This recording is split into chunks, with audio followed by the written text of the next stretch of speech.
So our journey really at this point had got to, and I know this can be a bit dry, but our journey had now got to, we had an O2 way and a Virgin way, and this is what we came up with, our first combined framework.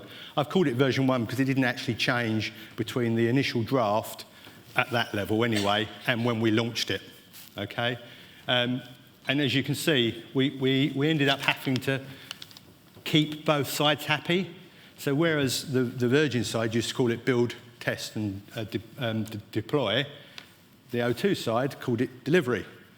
So the best of both, and well, let's not make it look too much one way and too much the other way, we called it delivery. And the way we did it was to create the stages at the top and the phases underneath, so we could kind of give it a look from both sides.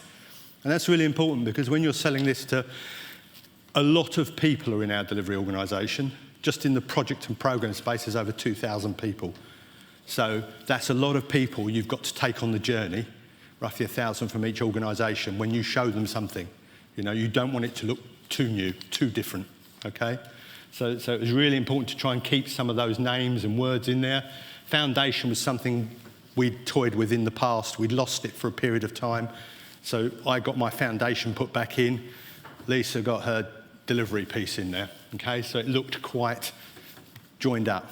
And actually the biggest compliment I had was from one of the other organisations during the launch of it, when they came back and all of the former O2 people said, oh, it looks a bit O2-ish, and all of the Virgin people said, well, it looks a bit Virgin-ish. So we must have got the balance about right. And I thought that was a real compliment. So we were really pleased when we got that feedback. So it's very simple, but also we introduced, and I kind of toyed with it again, minimal viable governance. Okay, it's been around for a few years. I've been trying to get it working, and it's still people struggle with it. But it's very, I'll come on to it a bit later, we hardened it up, but it's really quite a simple concept. I don't really give a damn how you get from 1 to 3. 2 is the minimal viable governance. That's entirely up to the portfolio that are delivering the piece of work.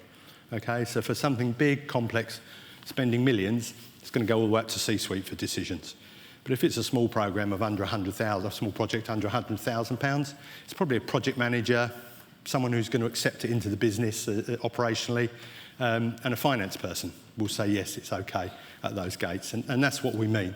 And clearly, also, they decide how much of the documentation they need. We don't tell them. We've got a bare minimum they must have because it's all kind of mandatory things to do with regulatory compliance. Beyond that, it's really up to the individual projects, working with their program managers within their hierarchy, if you like, to decide what it is they need that works for them, okay?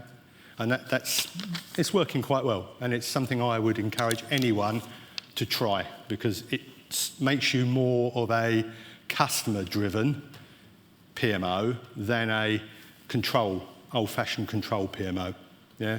And that's why we work towards the framework. The gates, again, they were just mainly that was a reaction to the fact that I wanted to get rid of them, but the O2 people were used to them, so we couldn't make that leap too quickly. So we softened them, but we left them on there. Okay, so it's that normal thing when you do a journey. If you think about company logos, a really good one for me that's fairly obvious was when British Telecom split 20-something years ago now and became Openreach and British Telecom. The vans were BT vans, and there was a tiny little bit of writing on the door that said Openreach. And over the years, eventually, it was the same size. Now you see Openreach on all the vans, and there's some tiny little bit of writing there saying part of the BT group. But it's taken them 20 years to do that. It's that same kind of philosophy. Just change little bits, but do it gently, okay? And these are sort of some of the tools for taking conflict out of it and taking some of the scariness of a change away. All right, so the next bit I'm going to just go on to is our OKRs, and this is what I came up with in a little bit over a month, or under a month, should I say. So I was thinking, the investors, what I would really, really love is to be able to tie product management into the delivery cycle of a project. Because we can't do it without them, but they love to beat us up when we don't deliver it when they said we should, okay? So the whole way I designed the OKR and the hard gates in this and the reporting was to tie them in to key decisions. So we cannot start a project if they don't give us the money on time, if they don't come to our front door with their vision on time. And therefore, key result one was starting a project to the agreed roadmap plan. We have a roadmap plan and we agree quarterly, okay? And they sign up to that. They say that they will start a project in January. Well, if they say that, it means they probably needed to have engaged us 3 months earlier to start doing all that fluffy discovery that they do before they get to something tangible you can turn into a project. Okay, so that was what that was for. The next one, I was thinking, I know I want to be able to hold project managers to some level of account, but also drag the product managers in. So if we do it at this point here, okay, gate 3, which is key result 2, it's always a bit of a mouthful, but anyway, it is what it is. That is baselining your project to when you said you would. So the project manager commits a date as they start the project based on the information they have, based on, and there's lots of sizing done beforehand, there's lots of knowledge in the business, we've done hundreds of these projects before over the years, we can get to a rough estimate of when we think we can get to that point. We know how long it takes to do scoping and requirements and building a plan and doing the IA and, importantly, getting the business case from the product managers so we've got enough money to go and do the expensive part of a project, which is the design, build, test and deployment piece. So again, the product manager is very much tied into that, but the project team are as well. So this was about end-to-end delivery and bringing the organisation into it, okay?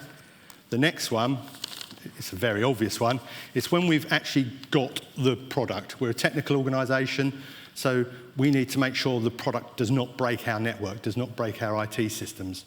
And that's what that's all about, the technically ready date. Okay, so everything's built, it's tested, you've UAT'd it, the whole thing's okay, nothing breaks, we're happy. Okay? There's no product manager in that. However, they're very much part of this one because we cannot commercially launch a product unless they're ready to commercially launch it. They have to build the go-to-market plan, not us. We have to just make them do it. Okay? They have to support us getting the training into call centres, for example, and so on and forth. Okay? And I say, we're still using these, we're getting better at them, and we're learning a lot of lessons as we go. And anyone who is going to do OKRs, it's a journey, because people still think of them as KPIs. People look for ways they can fudge the numbers, okay? And I knew that would happen, and a few people even said it on calls, which was rather silly. So we also do something in the background called a customer promise report, all right? Where we take a monthly snapshot of what they say they're going to do, and that then counteracts them trying to move stuff over, okay? But ultimately, we do it on a quarterly basis. If they don't land it in the quarter, they've missed it. As simple as that. It's very black and white, very binary, okay?